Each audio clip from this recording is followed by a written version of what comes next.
अगर कोई अजनबी औरत आधी रात आपके खिड़की के नीचे बारिश में खड़ी होकर कहे, मदद करोगे, बहुत ठंड लग रही है, तो क्या आप बाहर निकलेंगे? मैं निकला था और शायद मेरी सबसे बड़ी गलती वही थी। यह घटना अभी 2 हफ्ते पहले की है और चाहे जितना खुद को समझा लूं, मुझे लगता है कि यह सिलसिला अभी भी खत्म नहीं हुआ है। मैं किसी जंगल के बीच नहीं रहता, लेकिन मेरा घर मुजफ्फरपुर के बाहरी हिस्से में है, जहां चारों तरफ घने पेड़ पौधे, झाड़ियां, जंगली जानवर और रात को ऐसा सन्नाटा कि इंसान अपनी ही सांसों से डर जाए। घर के एक तरफ एक छोटा सा जंगल जैसा इलाका है, असली जंगल नहीं, पर झाड़ियों से भरी लंबी पट्टी जो हमारी जमीन से शुरू होकर सामने वाली सड़क तक करीब 1/4 मील जाती है।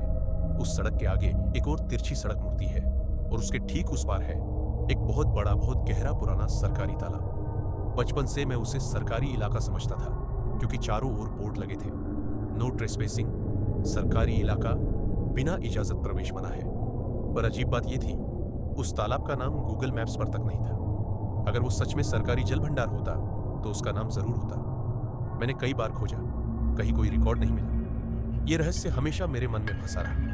मैं स्कूल में क्रॉस कंट्री रनर हूं, तो दौड़ने की जगह हमेशा ढूंढता हूं। वो जंगल से पानी वाली सड़क तक का 2 मील लूप मेरी पसंदीदा जगह था। मेरी कॉलोनी में दौड़ना मुश्किल है, न फुटपाथ, न सीधी सड़कें।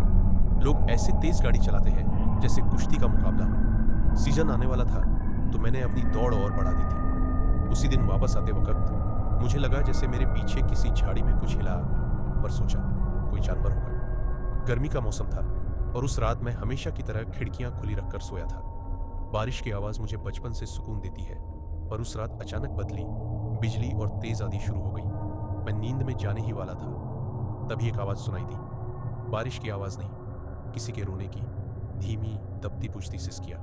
शुरू में लगा शायद सपना देख रहा हूं, पर फिर एहसास हुआ वो आवाज मेरी खिड़की के ठीक नीचे से आ रही थी और वो इंसानी थी। बारिश के बीच किसी औरत की मुलायम कांपती हुई आवाज सुनाई दी, मदद करोगे, बहुत ठंड लग रही है। मेरी रूह जैसे खींच गई। पर अजीब बात, शरीर खुद ब खुद चल पड़ा। मैं उछलकर उठा, दरवाजा खोला और घर के साइड से होता हुआ खिड़की के पास पहुंचा। बारिश इतनी तेज थी कि 2 सेकंड में ही कपड़े भीग गए और फिर मैंने उसे देखा।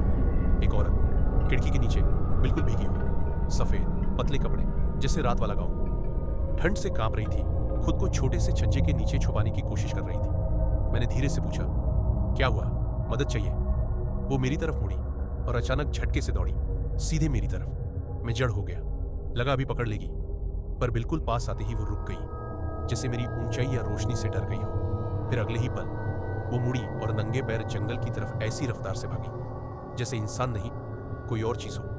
मैं भागकर अंदर आया, पापा को जगाया। हमने पूरे घर के खिड़की दरवाजे चेक किए। पुलिस बुलाने का सोचा, पर तूफान में कुछ मिलना मुश्किल था। हमने कहा सुबह देखेंगे। किसी तरह नींद आई। अगले 2 दिन एकदम सामान्य गुजरे।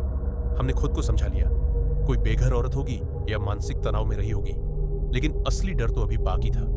1 हफ्ते बाद मैं रोज की तरह दौड़ रहा था। सड़क के पास वो 10 फीट ऊंची कांटेदार तार वाली फेंस आती है।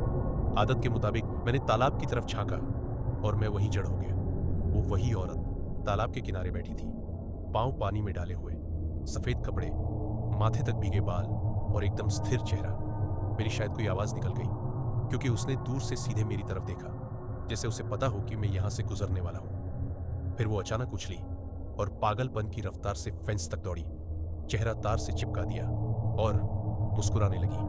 वो मुस्कान इंसानों वाली नहीं थी। मैं चिल्लाया, पुलिस को बुला रहा हूं। शायद वो डर गई, क्योंकि अगले ही पल वो मुड़ी और तालाब में कूद गई।